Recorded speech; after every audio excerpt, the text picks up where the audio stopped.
उस पे लिखा हुआ है कि भैया जो बोल रहे हो सत्य बोलो, और मैं सत्य बोल रहा हूं कि जो बड़ी अटैची लाता है उसको वाइस चांसलर बनाते हैं। वाकई जो ये कोई भी हो, कोई भी राज आया, चाहे पक्ष हो चाहे विपक्ष हो, निश्चित रूप से जो जितनी बड़ी अटैची लाता है उसको बड़ी यूनिवर्सिटी का चार्ज दे दिया जाता है। इनको तो विश्वविद्यालय में अपना टेन्योर निकालना है।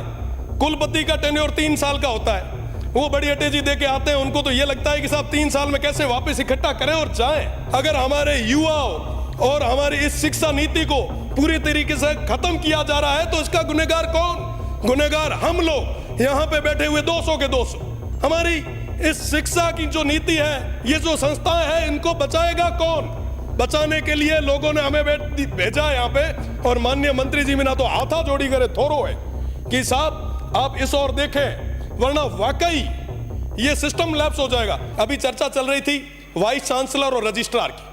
साहब मुझे कहते हुए बड़ा दुख होता है, माननीय भरतपुर से आने वाले सदस्य ने तो खुल के नहीं कहा, पर मैं सामने एक पट्टी लगी हुई देख रहा हूं, उस पे लिखा हुआ है कि भैया जो बोल रहे हो सत्य बोलो, और मैं सत्य बोल रहा हूं कि जो बड़ी अटैची लाता है उसको वाइस चांसलर बनाते हैं। वाकई जो ये कोई भी हो, कोई भी राज आया, चाहे पक्ष हो चाहे विपक्ष हो, निश्चित रूप से जो जितनी बड़ी अटैची लाता है उसको बड़ी यूनिवर्सिटी का चार्ज दे दिया जाता है। आप विचार करें, क्या वाकई वो बड़ी अटैची वाले कुलगुरु जैसे पद पे बैठने लायक है क्या? आप साहब बात करें रजिस्ट्रार की, कुलपति की, साहब ये तमाम लोग जो हैं, इनको तो विश्वविद्यालय में अपना टेन्योर निकालना है। कुलपति का टेन्योर 3 साल का होता है, वो बड़ी अटैची दे के आते हैं। उनको तो ये लगता है कि साहब 3 साल में कैसे वापस इकट्ठा करें और जाएं। साहब इस दौर में सबसे बड़ा नुकसान किसको हो रहा है? हमारे इस प्रदेश को हो रहा है, हमारी आने वाली पीढ़ी को हो रहा है। आखिर उसका गुनहगार कौन है?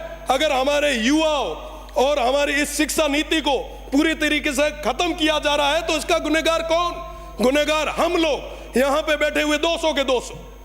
क्योंकि साहब ये चीज हो रही है, हम देख रहे हैं, पर भी हम चुप बैठे हैं, हम मौन बैठे। आखिर कब तक चलेगा ऐसे? साहब इन यूनिवर्सिटीज को बचाएगा कौन?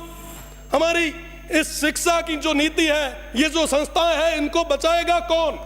बचाने के लिए लोगों ने हमें भेजा यहाँ पे, और माननीय मंत्री जी बिना तो हाथा जोड़ी करे थोरो है कि साहब आप इस ओर देखें, वरना वाकई ये सिस्टम लैप्स हो जाएगा। साहब रजिस्ट्रार और वाइस चांसलर को कोई लेना देना नहीं है, वो ठोक ठोका के अपने घरों घर चले जाते हैं। वो बेचारे जो नीचे बैठे स्टाफ है, वो दुख के आंसू रोते हैं। वो कहते हैं कि साहब हम, हमारी व्यथा कहाँ है, किसके आम? साहब कोई बात सुनने के लिए तैयार नहीं है। इनकी बड़ी बड़ी पहुंच है। मेरा तो निवेदन है कि आप एक एक दिन आप सर्किट हाउस में मत रुकिए, आप यूनिवर्सिटीज में रुकिए। उन युवाओं के बीच में नवाचार आएगा साहब, नए क्वालिटीज के लड़के आगे आएंगे, आपके लिए रिसर्च करने वाले लड़के आपको मिलेंगे। आप तो उनको आगे लाएं। निश्चित रूप से आप जो आज कुल गुरु का जो कर रहे हैं, मैं आपको धन्यवाद देता हूं।